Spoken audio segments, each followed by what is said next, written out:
everybody.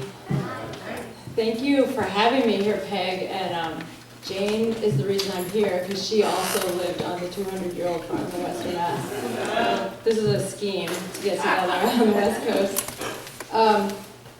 So I've been driving around with this book, Reptile House.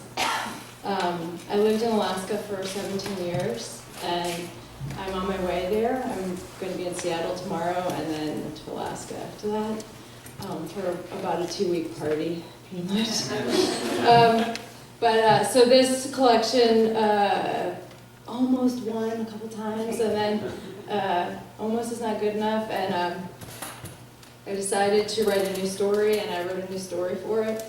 It was during New England winter, and I lived in Alaska for a long time, and I was super sick of all these New England people griping about the weather. Like, you guys are so not on track with this. Okay, so somebody said to me, why don't you write a story about what a real winter is like? And I put it in the first slot, and it won the Boa Fiction Prize, and here I am. So I have very strong feelings about the story. It also won an apocalyptic fiction prize, so I'm going to stop about a quarter of the way in. You can imagine a little bit where it's going, but you won't know exactly.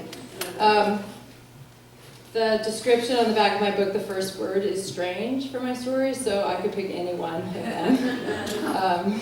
So I'm going to start with this first one. It's called Cold Snap.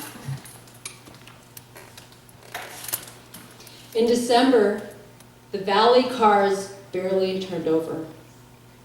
Batteries died. Blankets were coiled on the sills of frosted windows, tacked over ill-fitting doors. Wood split with a tap of an axe. The ice on the lake was 3 feet thick, then 5, then 7, then the auger froze. When the wind died down, the townsfolk had parties on the lake below the ledges, the deepest part of the lake, so warmest water, so best fishing. The fish huts all huddled together. The friends built fires in the middle of pallets with brush hauled out in trucks parked behind the huts. The fire was taller than the roofs. It leaned with the wind. They drank hot drinks with gloves, red noses at rims, leaned away from the lick of flame. Their boots shuffled and stamped toes awake. Winter is good fun if it's a real winter. They breathed steam around hats and muffs, told jokes across the fire, clapped mitts, and laughed hard about the cold snap. Little Beth could see all from the boat launch. The party was a mile away from her windshield. She chewed chicken salad from the deli counter. She bobbed her head to the oldies station the next valley over, which cut out while her head bobbed on. This chicken was good. Its plastic bin balanced on the steering wheel so her gloves were free. She'd gotten the binoculars in the divorce. She chewed and watched the huddle move around the flame, making a crater in the ice. No danger in this cold, but what did the fish think? The light, the shapes, some coming disaster, the lake aboil. The crater would freeze smooth, always did, with charred sticks, broken glass, and bark swimming in it. She'd lost the fish huts in the divorce, but the gambrel roofline was distinctive. She squinted for it in the lenses, but fish huts all looked the same at twilight. Last winter had been warm, so they weren't expecting it. The mercury dropped every day. In town, at the school, and meeting places, they talked ozone holes and natural cycles and getting suckered by headlines. They wore wool socks. They ordered extra blankets from catalogs. It got colder still. The furnace ran 24/7 at the Food Boy, the only store in the valley with a deli and pharmacy section. The snow machiners bought no gas. The station owners groused. The men stayed in and finally painted the babies' rooms and fixed the drips in the basements. Easter Creek froze and the ice dammed up and the creek burst and overflowed the dam until the dam broke loose and took Smitty's bridge out. That bridge was too low anyway. people said, taking pictures. That bridge had it coming. The town council voted on the bridge. The road crew erected a fence and a sign as directed. Then the wind came up and flung the fence in the creek and the sign high up in the downstream tree. Road closed, go back. If they thought it was funny and took more pictures.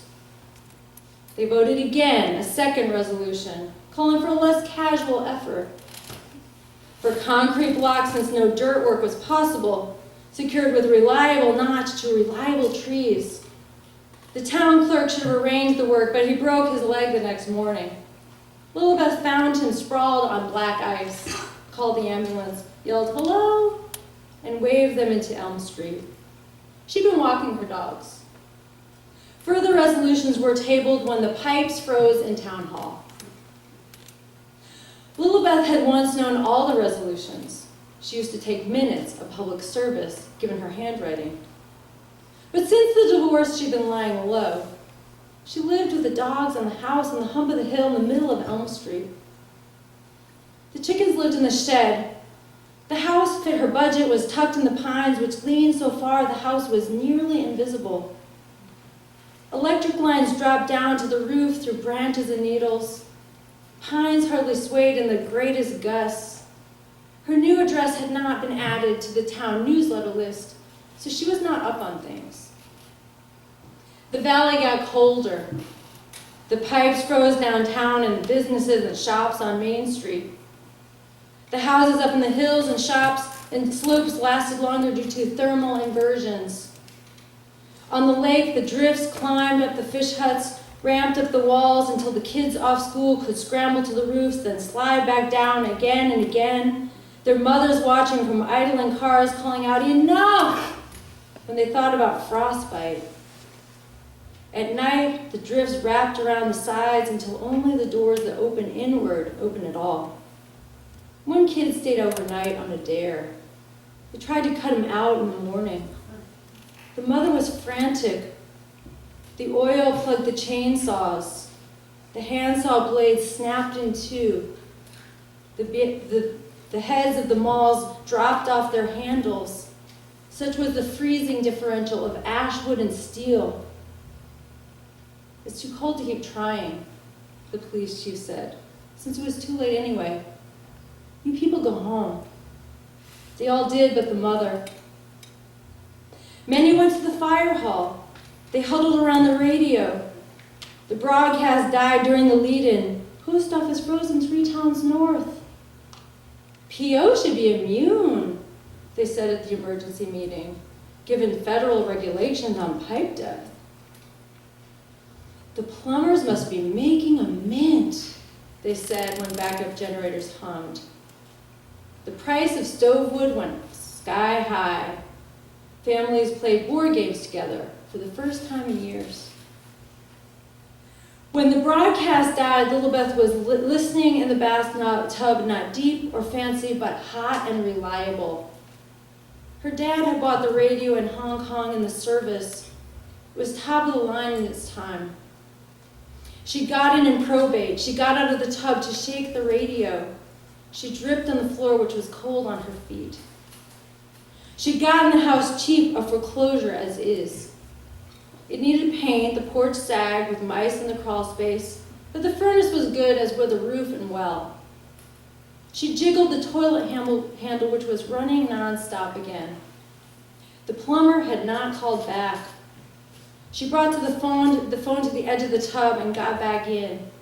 She had given Norm her number weeks ago, a fireman. It was his idea, despite his wife's death last year. Norm was a shy one. He had only one friend outside the crew, an old miner. Lilibeth splashed. She'd met the old miner once at Norm's doorstep.